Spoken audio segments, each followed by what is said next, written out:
All right.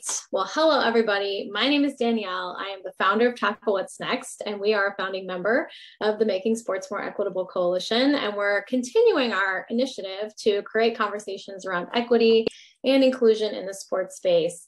And we're continuing our topic around investment in minority entrepreneurship and sports funds and how this plays a role in making sports more equitable.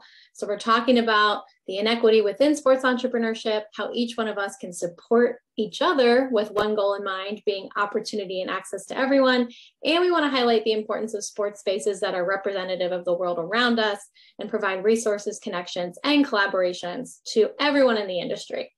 So these discussions are really going to talk about leveling the playing field when it comes to sports startups, entrepreneurship, consulting, and how each of us can create spaces that welcome perspectives different from our own. And we have some fantastic guests today to help us do that. We have Alycia Powell and Michelle Mays, the co-founders of Champions for Philanthropy, who are also two of our founding members of the coalition. So thank you guys so much for being here. Thank you for having this conversation with us.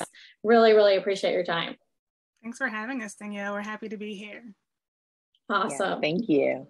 Great. Well, let's start from the beginning. How did you each decide you wanted to be an entrepreneur? Was this a career path that you were really planning on going down, or was this kind of circumstantial? Kind of talk to us a little bit about how Champions for Philanthropy came to be, but your individual kind of journeys to entrepreneurship.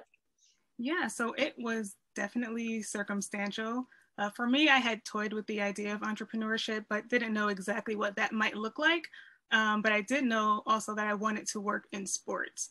And so unfortunately, I wasn't landing the opportunities that I wanted to in the sports industry. So Alycia and I got together and we created an opportunity for ourselves. Awesome. I love that. How about you, Alycia? Was that something that you always had in mind? So I always had entrepreneurship in mind. After college, I'd taken some time to work and I was deciding whether or not I wanted to go to law school or be an entrepreneur full time. And I had some nudging towards law school. So I chose law school, but I knew that at some point I wanted to go into entrepreneurship. So wasn't quite circumstantial on my end, but I think at the time before I got to law school, I didn't think that the entrepreneurship path would be in the sports industry. Yeah, that's a good point. How did you guys come up with Champions for Philanthropy? I guess tell us a little bit about what you guys do and how did you decide that this was something needed in the space? Yeah, so Champions for Philanthropy was founded as a consulting agency in 2017, working with professional athletes in the charitable space. So everything from helping them set up their nonprofit foundations, as well as to helping them manage their foundations. And because having a nonprofit isn't right for every athlete, we've also worked with athletes on creating charitable initiatives and partnerships with existing nonprofits. So that's what we've been doing. And Michelle could tell a little bit about the impetus of Champions for Philanthropy and why we chose to start there.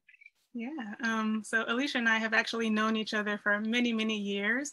We are from the same hometown and actually attended the same high school together. And so after our graduate schooling, we both ended up serving on the board of a national nonprofit that works with youth through sports. Alycia had started there, she brought me in, but both of us ended up leaving the board around the same time. And we were just reflecting on our experiences with that organization and talking about the things that we love to do and what we wanted to do in sports. And we just realized that there's such a great opportunity for athletes to use their platform to help others. And we had a little free time after leaving the board and we decided to take those extra hours and brainstorm of what Champions for Philanthropy could look like. And here we are 5 years later. Oh, I love that. That's amazing. And Michelle's nice here because she's saying some free time. We both were working full time. So our free time meant nights and weekends. No, just a few free hours. But I was about to ask, I was about to say, how much free time are we talking? That's fantastic though. I think it's really cool that you guys saw a need and said, you know what, we have the expertise and the interest to actually go out and try and create a solution to that problem. And I want to know too, what is it like to collaborate? I think a lot of entrepreneurs feel like they got to go at it by themselves, right? So what is it like to come together and work together to found this business and to grow it now, 5 years in? How has that been like? And what's been exciting maybe about working with a partner? I know this seems like your first entrepreneurial experience, but kind of tell us a little bit about working with each other to build something. Yeah, so it really has been a blessing to have a business partner. You always have someone right there to bounce ideas off of. With Alycia and me, we balance each other's strengths and weaknesses, and it just really helps to have someone with you in it along the journey. One of the biggest things has been someone to encourage you along the way, because the road to entrepreneurship isn't always easy. So it's really great that we have each other in this. Yeah. I totally agree. Yeah, I think it's great. And I think, you mentioned this earlier, Alycia, when you're talking about entrepreneurship versus law school. You said, I didn't really see necessarily the opportunity in sports for entrepreneurship. Like that wasn't necessarily evident to you. So I want to ask, as you guys were starting this organization, do you feel like you were set up to succeed? Do you feel like, you had resources, or was this kind of something you guys were just like, we're going at it from square one and trying to figure things out? How was that process of actually getting started? Yeah, so when I graduated law school, I knew that practicing law wasn't for me. I wanted to go down the entrepreneurship road. So I actually started a consulting agency working with nonprofits and small business. So not in the sports space, but taking those skills and my background from not just law school, but prior, and working with those types of clients. So we were set up, and Michelle was working in the nonprofit space as well. So we were both set up for what it is that we chose to do in the sports industry, just because it was our background. But in terms of, in general, like where we set up to succeed, I think that working in such a competitive industry with very to little connections, like Michelle and I didn't have a Rolodex of athletes or those in the sports industry. So we really worked from the ground up. It didn't make the whole experience a walk in the park, to say the least. And obviously being two women in a male dominated industry added to that difficulty. And then on top of that, being two Black women in a space further complicated matters. But all in all, definitely grateful for the path. And sometimes even if you're not at an advantage when you start, you set your own self up to succeed, and you do your best to make sure that you work with what resources you have. Yeah, I really like that. I think it makes a lot of sense that there were a lot of barriers, but it sounds like you guys really went the route of, okay, yes, we don't look like everybody else, whatever that means, right? We're not white men educated at big schools or whatever the case may be, or someone whose parents work in the sports industry and now we're working in the sports industry, right? I think that's where a lot of these startups and entrepreneurship opportunities have traditionally been found and brought in. But I really like what you just said, Alycia, which is like, we were like, hey, we're going to work hard, work with what we have, grow from here, and opportunities are going to come our way. So I think that's a really great mindset and perspective. Yeah, not necessarily the most easy road, but you definitely didn't let it discourage you in terms of not participating or not starting because there was not this example or roadmap for you guys to follow. I really like that perspective. And I don't know, did you guys have to seek funding to get your business going? Was that something you guys approached or even thought about approaching? Yeah, so we actually didn't need to seek funding to get our business started. With the business model that we had, it was minimal overhead. So thankfully, it's not something we needed at the very beginning. Yeah. However, I will say funding would have helped. It's not so. So we were really good at bootstrapping. We were really good at doing a lot on a very, very minimal budget. However, in retrospect, it definitely would have helped, especially in the industry that we're in, to have more of a nest egg and not have to, grind and make magic out of make magic out of nothing. So funding definitely would have helped. But we do see, just especially being a service-based in a service-based sector, that it is very difficult to get access to funding. And we can say that we are fortunate to have help from friends and family, and in the form of a loan. So it's not, it wasn't quite, it wasn't quite a gift, but it definitely helped fill in the blanks sometimes when we needed that. But yes, having a bigger pot to work with definitely would have made a big difference. But like Michelle said, we don't have a lot of overhead, and we really were able to keep a lot of our costs down. Yeah, no, it makes sense. And I think, in my own experience, I've also gone that same path of like, I can make this work. It's, one of me, I'm paying myself and that's it, right? Trying to make this work. But I agree. It's so nice to have something to kind of pull from versus trying to say, okay, how much business are we going to bring in to make this much money to be able to pay for all of these things, right? So it is definitely something to consider. And you brought up another really good point, which is obviously there's that traditional funding route, but you can get creative. And if you have the family, the friends, the contacts that are willing to invest in you, like you said, whether it's a loan or just helping you out or living at home, whatever it is, all of those things go a long way too. But I really like that perspective. I think a lot of people wonder, like, do I need funding to get started? Like, how do I start a business? And you guys kind of saying, hey, it wasn't easy. Again, it would have been nice, but we are doing this and we didn't get, rounds of funding to get started. So I think that's really good perspective for people to hear. I wanted to ask you guys too, right? You talk to a lot of prospective clients. You talk to a lot of people that get you in front of athletes or organizations that, want to work with you guys. What are each of your roles when you're kind of pitching what you guys do, right? You have all these different services you offer. What are your roles and how did you kind of establish like who's going to talk about this and who's going to bring this up? Can you tell us a little bit about that process? Yes. So we were very fortunate. Again, you'll see that as a common theme when we tell our story, that we know that, if we didn't this is not just because of Michelle and Alycia. We have a lot of, we've been very blessed in a lot of ways. But we were fortunate that our first pitch wasn't a pitch at all. We were just starting up, didn't have a website up yet. It was just an idea. And I was talking to a friend who was able to make an introduction that led to another introduction that led to our first client. And then from there, the majority of our clients in the beginning came from word of mouth and referrals. So in the beginning, we were able to really lean on that. As CEO, a big part of my responsibility is business development. So I've been able to really go out there and put our name out there. But even beyond that, Michelle, it's conversations, it's relationships. So it's really, we don't divide it up. It's really both of us and talking about our company whenever we can.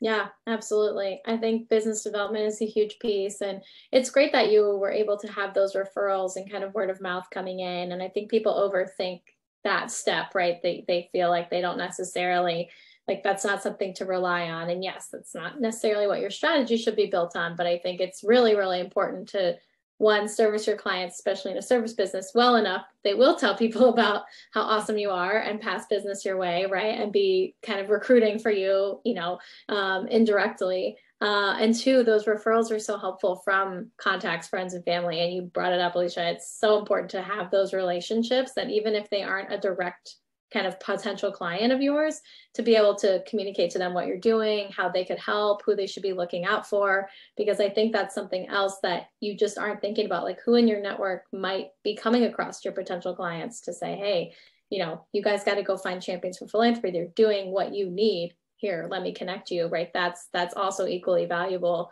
And so I really love that you guys are both out there really trying to push this out. And I think relationships is a huge piece of the puzzle. You guys talked about this a little bit, but I'd love to kind of hear specifically about some of the barriers that you did overcome whether it was looking for support, looking for clients. What were some of those barriers that you guys had to overcome?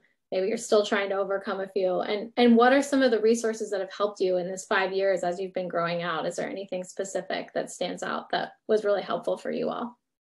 Yeah, I'll say for entrepreneurs, it can be difficult, just getting started. But fortunately, there are some really good resources out there. So I know I've utilized SCORE with their mentoring sessions and different seminars that they produce, as well as talking to other individuals who have been in the sport philanthropy space. Alycia and I early on, we participated in the GWU Sport Philanthropy program. And that's a great network of individuals to lean on. And that's actually how we met you, Danielle, and were introduced to tackle what's next. So yeah, really grateful for the resources that were out there to help us get started. Mm-hmm. Yeah, no, I think obviously the GW program is fantastic. And I've met so many great people through that program as well. And it's great that you were able to find SCORE, which I think a lot of people just don't know about. I just recently came across them in the last year or so, but there are organizations out there that offer the mentoring and the resources and all of these things specifically for entrepreneurs. And so I think that's really great to highlight that. And I think the thing you guys have brought up, and you guys can correct me if I'm wrong, is really just there wasn't that roadmap, right? You guys kind of had to figure things out as you went and kind of decide, okay, what are we going to do here? How are we going to grow this? And so I'd love to know, like, as you're building this out in your own experience, do you feel like there is inequity in terms of when it comes to entrepreneurship? Who gets these opportunities? Who gets these looks? Who gets these connections? Whatever it is. Do you feel like there's some clear inequity when it comes to the space, whether it's clients coming your way, connections coming your way, even investment, possibly people saying, hey, we want to support you, whether it's financially or partnering or things like that. Do you feel like you see that personally? I know I'm sure people could say what they see in general, but I'd love to hear from your perspectives individually. Yeah, so definitely on the sports entrepreneurship side, the inequity exists in terms of us being a service-based industry, which I mentioned earlier. A lot of the funding that we see that does go out would be on products or back-end things, apps, things of that nature, especially in the hot topics, the esports spaces, the things that investors are used to seeing. So to say we work with athletes in the charitable space, it's hard to say, it's hard to show them a clear investment strategy there. So definitely on that side, I think there's an inequity with being a service-based entrepreneur. And in terms of what you said personally, we don't look at it. Yes, there are inequities that exist for everyone, right? And that just hasn't been our focus. Do we see it? Yes. Do we see, those who may not have the skill set that we have, or the education or the background, get other opportunities or get other get looks that we don't get? Yes. For us, it has served as a huge motivation because instead of being discouraged by it, it really gets us to kind of the wheels turning and saying, okay, so how are we going to approach this differently, or how are we going to make sure that it doesn't happen again? But then also for us, you mentioned referrals come if you do a good job. So excellence is something that we've always prided ourselves on. So we know that if people are overlooking us, they're overlooking a product that, a service that would be done well. So it's more of like kind of their loss kind of thing, not to say that in an arrogant way, but just in a way of we know what we bring to the table and we know what we're able to do. So when we do get those things overlooked or those opportunities that pass us, we know it just wasn't for us. Yeah. No, I appreciate that. And I think you brought up a really great point that, I haven't really thought about either, which is like the service space of entrepreneurship versus the product space. And as you said, like a lot of funding goes into products. So I appreciate that spot, because I think a lot of people don't even go down the line when they're thinking about starting a consulting firm or offering a service. You are starting a business and you need to grow it and you need to build it. It's not as easy to necessarily scale that when you're doing a service as it is to say, we're going to sell this and we're going to get signups for this, right? Where you don't necessarily have to be involved with every process. And so that's a really great point. And I love that, any personal inequity or obstacles you guys have overcome have really been more motivating than not. And I think that's really good advice to others that might be in that position. I want to hear if you guys have anything to add in terms of what would you tell somebody who's looking at the space and saying, I want to do something, but there's no one that looks like me here, or I've never seen this kind of happen before successfully for someone in my position. What advice would you give them in terms of getting started or trying to follow a similar path as you both have? Yeah, so I would really say, number one, don't get discouraged by the fact that there aren't many people who might look like you in the space. And if this is your passion, definitely follow it. The biggest piece of advice I would say, seek out those who are there already and lean on them for mentorship. Yeah, even if they don't look like you. I think a lot of times we get caught up with, we have to find, like, the blueprint has to look exactly like you or come from your exact same background. And some of our biggest supporters and our biggest mentors don't look like us at all, but have, helped show us the way or showed us kindness and support. So while it's definitely great to work with people or to seek out people that can identify with some of the struggles that you go through, you also need to make sure that you're looking outside of your immediate circle or your immediate demographic, and you a lot of times find more similarities than differences, especially if there are people who are really there to support you. Absolutely. Yeah, that's great. I think that's a really good point, is that your network and your group of support, mentors, etc., shouldn't be the same, if that makes sense. There should be diversity in that group, of thought, of experience, of perspective, whatever that is. And I think that's a really important point that you made, Alycia, is that it's not necessarily about only going to those that may have a shared experience or background as you, but also looking at those that are doing the work you want to do and saying, hey, I want to do that. How did you get here? Can you give me some advice or can you help me?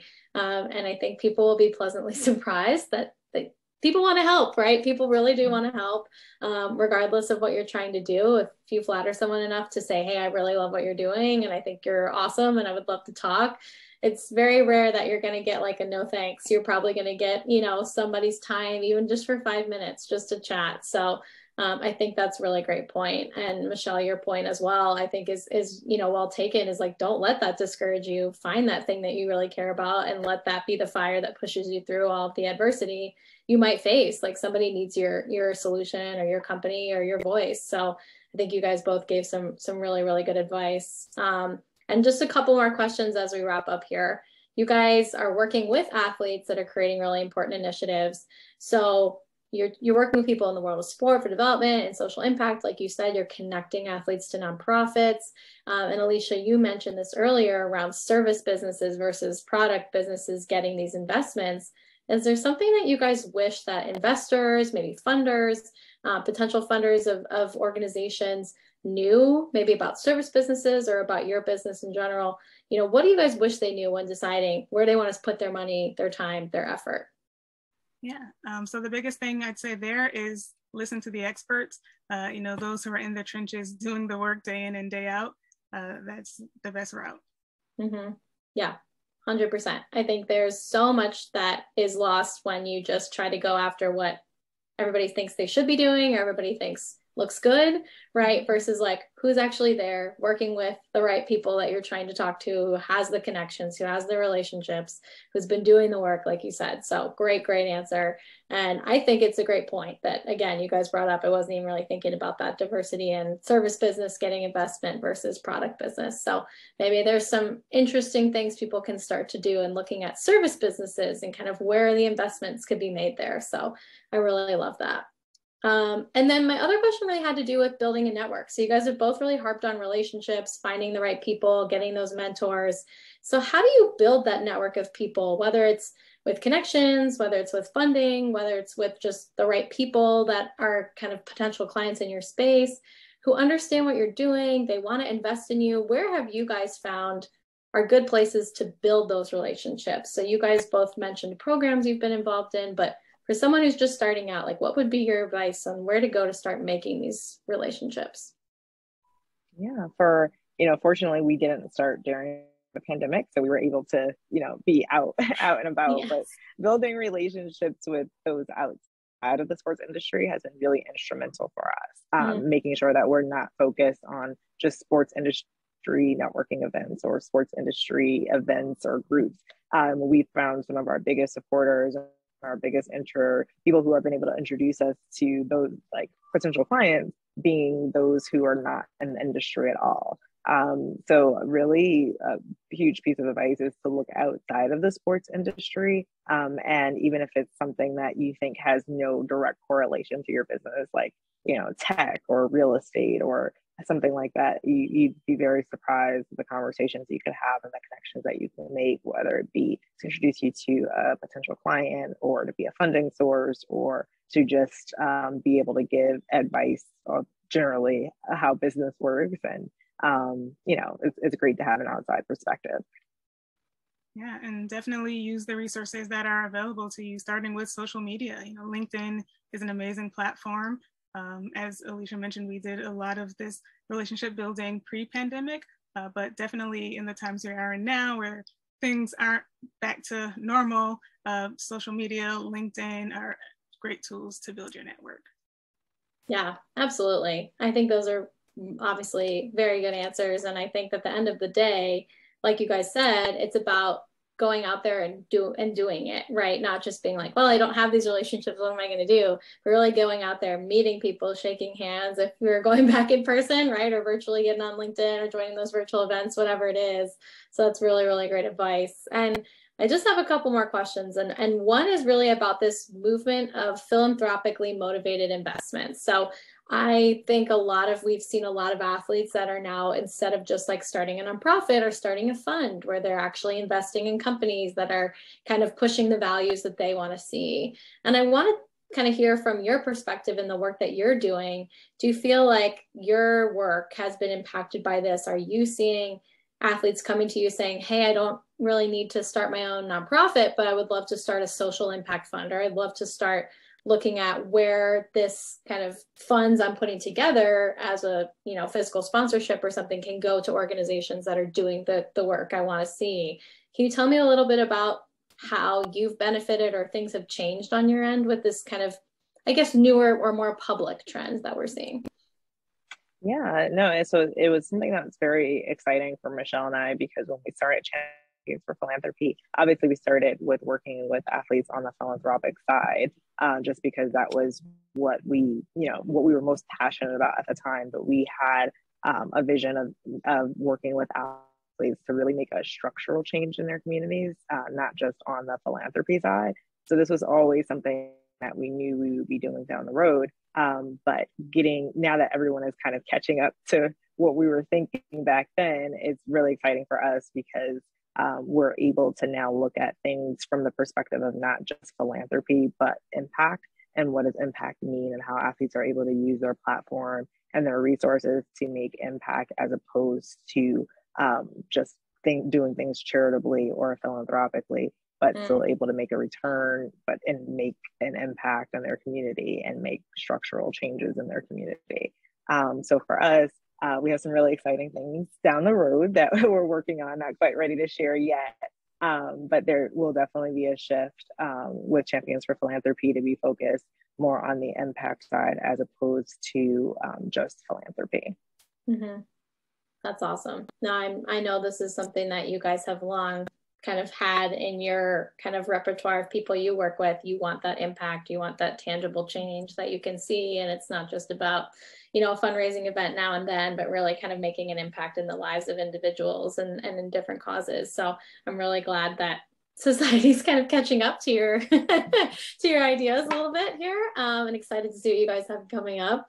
And I wanted to just ask a final question really around the world of investment and entrepreneurship kind of in general in the sports space. So we've talked about some of the gaps, we've talked about some of the things that, we'd like to see, but I really love to see, how do we all contribute? I think it's not a question that America has a lot of issues in terms of systemic racism that's filtered into a lot of environments that we all deal with every day, including entrepreneurship and including investment, right? I can't, especially in sports, we can't ignore that.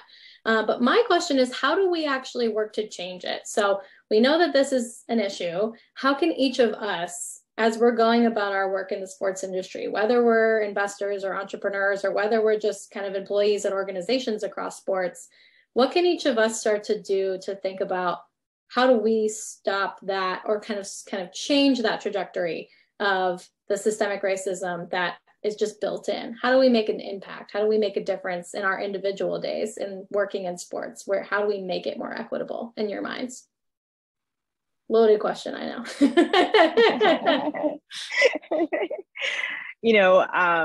There's so much to unpack here, and definitely, like you said, years and years and years and hundreds of years of of history here. I was a sociology major with an African-American history minor, so I could go on and on about this.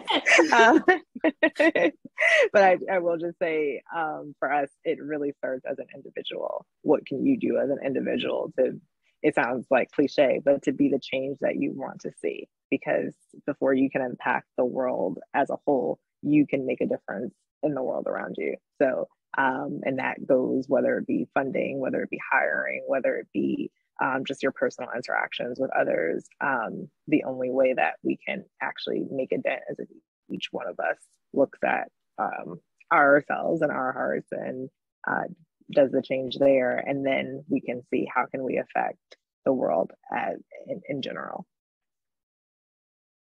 Yeah, amazing. As we wrap up, I just want to give you guys a chance to kind of say any last thoughts around entrepreneurship, advice, just kind of thoughts around this topic that maybe we didn't cover. And also, please let us know where people can engage with Champions for Philanthropy, where they can work with you all, and where to find you all. So any final thoughts, closing words, and then where we can kind of get more information about your work. Yeah, I mean, we definitely talked about a lot. I will say the entrepreneurial journey isn't always easy, but it's definitely worth it. Yeah, and please feel free to visit our website, championsforphilanthropy.com, and you can find our contact information there, as well as following us on social media, where our direct handles will be on the website. Fantastic. Well, Michelle, Alycia, thank you guys so much for taking time to chat. It's so great to get to know your journey a bit more, and thank you for sharing so much great advice and just general feedback for folks that may be trying to follow similar paths. So we really appreciate your time, and thanks again for making this happen. Thank you for having me on. Of course. All right. Well, thanks everybody for tuning in, and we'll see you next time.